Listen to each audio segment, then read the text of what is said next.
What's good, everybody? I'm Jędrek, and today I wanna share with you my thoughts on Lurrus control decks in a current modern format.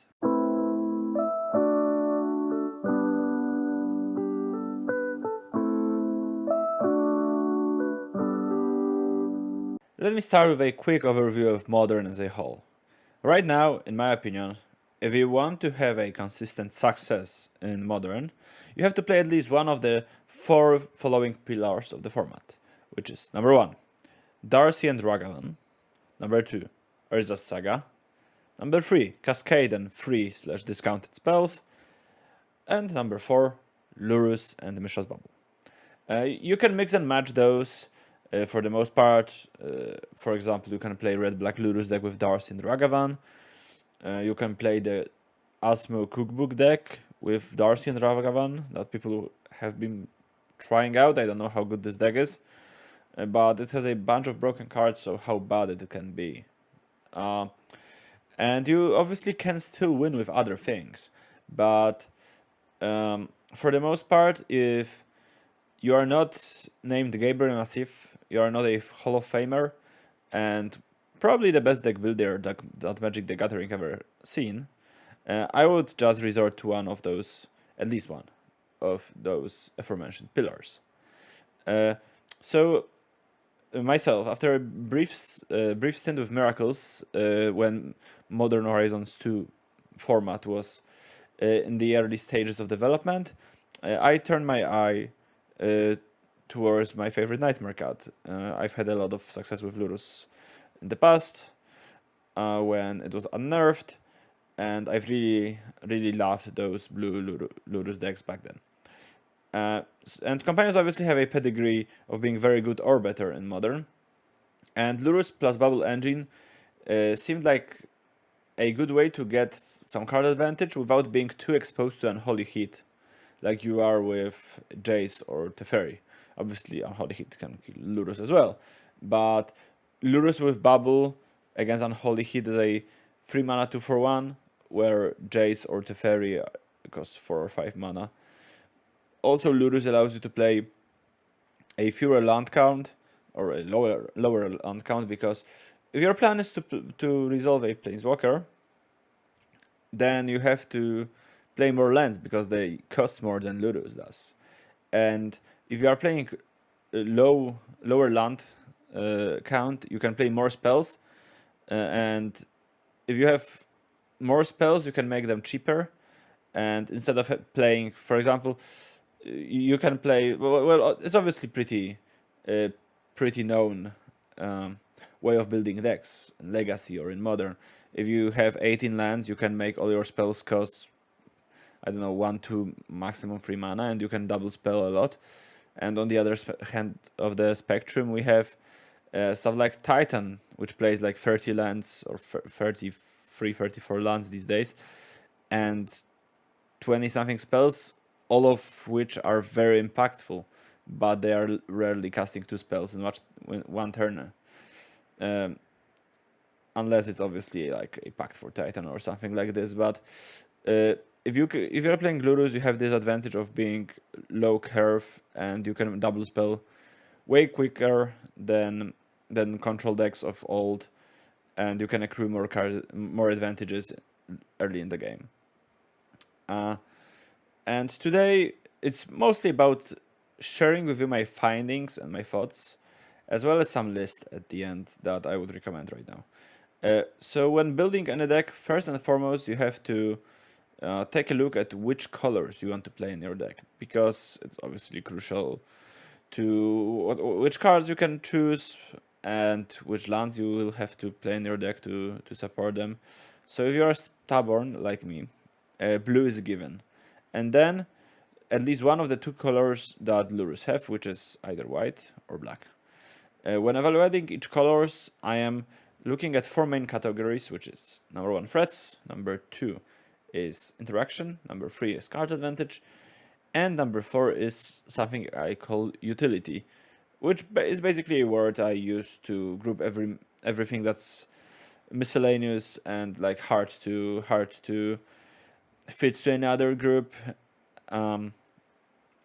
So let's see how white and black stack against each other, because you have to choose at least one of those. And then we can look at red and green. So in white we have a strong case in the removal department, obviously, with Prismatic Ending, which is at least in a top 3 of best 1 mana removal spells in the format right now. Might be the best one, might not be the best one, but it's definitely up there. And there is nothing to match it in black. And there's also a Supreme Verdict, which is a pretty nice main deck way to answer like Murktide Regent with a counterspell backup, or Rhinos, or sometimes Living End if they go off in their own turn.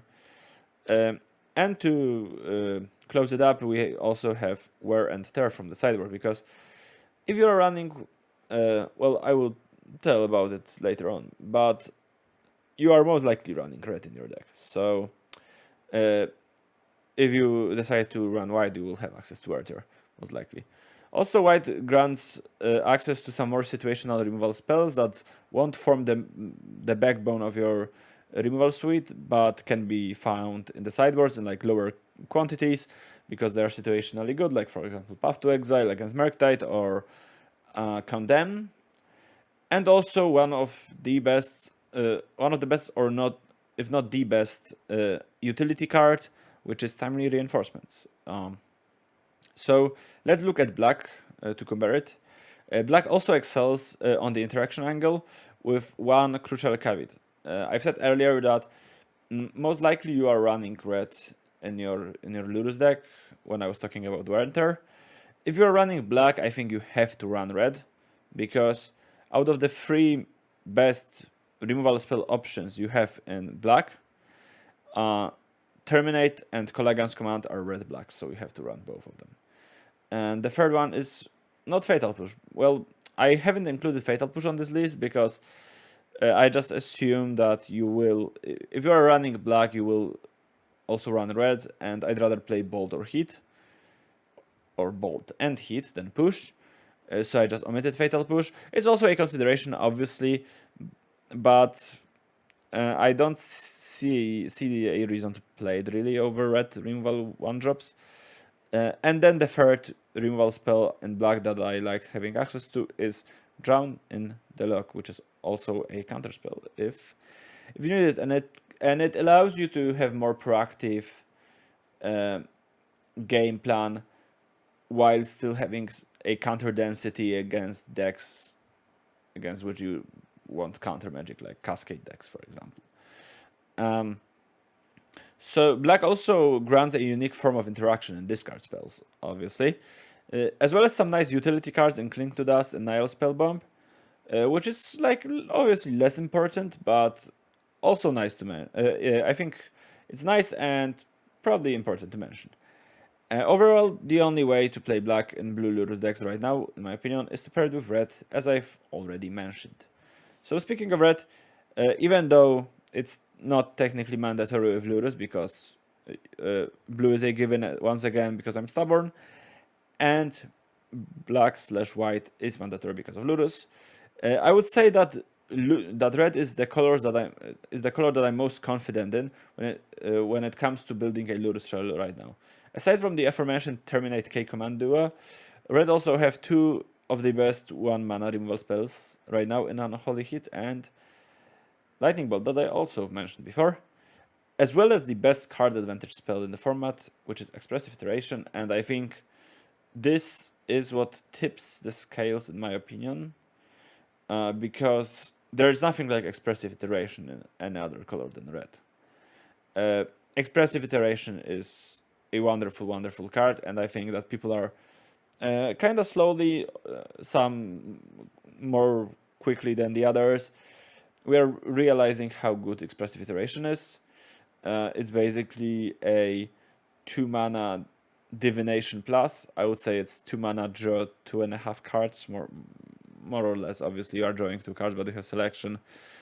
It's a very powerful card that synergizes very well with black cards, which is another reason to turn your head towards black. And as I've said, I'm more and more impressed with Iteration every day, and currently I'm gravitating towards Grixis colors, since both discard and Drown in the Log work well with iteration.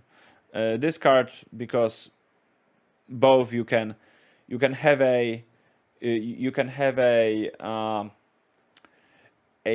proactive find of iteration early on, and because later on you can bottom the discard when you don't want to draw such effect.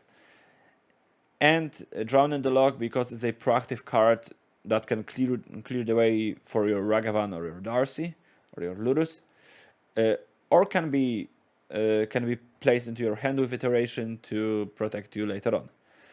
So it's pretty nice. Sometimes if you have too much counter spells that can't be used as any other cards than any other modes than counter spell, you will end up revealing like 2 counter spells and a dead removal spell or something like this, or like 2 counter spells. It's not a that wasn't the best example because I was just arguing that Drown in the Log is a removal spell and that's better than counter spell with iteration. But yeah, for example, you have, I don't know, 2 counter spells and an inconsequential land or something like this, and then you are losing some value. So yeah, I would definitely try and stick with Grixis right now. And one last thing to say about red cards is that obviously you can play Darcy and Ragavan, which is one of the aforementioned pillars and a very big draw to basically any deck. So when I was playing the blue-white red based Lurrus decks, I've omitted Darcy and Ragavan since they weren't that great in a higher curve, somewhat sweeper focused control decks with BTL and stuff. But they feel right at home alongside discard spells to protect them and Colagan's command to rebuy them should your opponent kills them. And last, and in this case least, we have green. The biggest reason to go green are Bring to Light, alongside obviously Valky, and Ren and 6. Green has also some neat utility options, like one of my pet cards and much underrated Pulse of Marasa, and obviously stuff like Veil of Summer, very well known to people in Modern and in Magic overall. But I'd only run green right now if I would be interested in the Bring to Light Valky combination. And now finally we've come to the last part of the video, which are my decklist recommendations. So right now I'm working, as it comes to surprise to no one after watching this video, on the Grixis Lurrus list with Ragavan and Darcy, which basically attempts to put together as many broken cards as possible. I've played only a couple of leagues with it, but so far I've been winning a majority of my games in which I drew lands and spells, which is always a good sign. This is also the deck I'm gonna work on the most next week before the showcase, both because it's likely a shell with the most potential in it, and because it's the one that is the least explored by me. If I don't end up playing this list, it's because I've decided to run the BTL Valky list, or pretty unlikely I gave up on trying and just left Murktide, but the chances for that are rather minuscule. I don't know about the percentage ballpark, but definitely under 5%.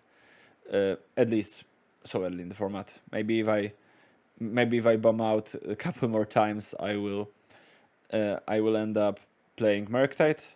I have a pretty big paper tournament coming in the end of August. I think it's the last week of August, so in 5 weeks.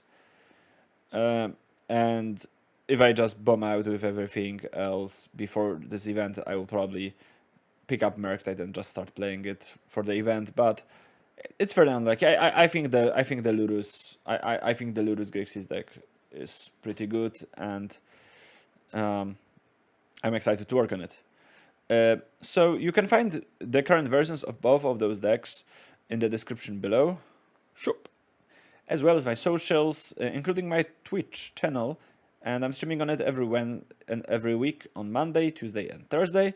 And I also have a lovely Discord server for my Patreons and Twitch subs, where we discuss Modern on daily basis. That's all from me today.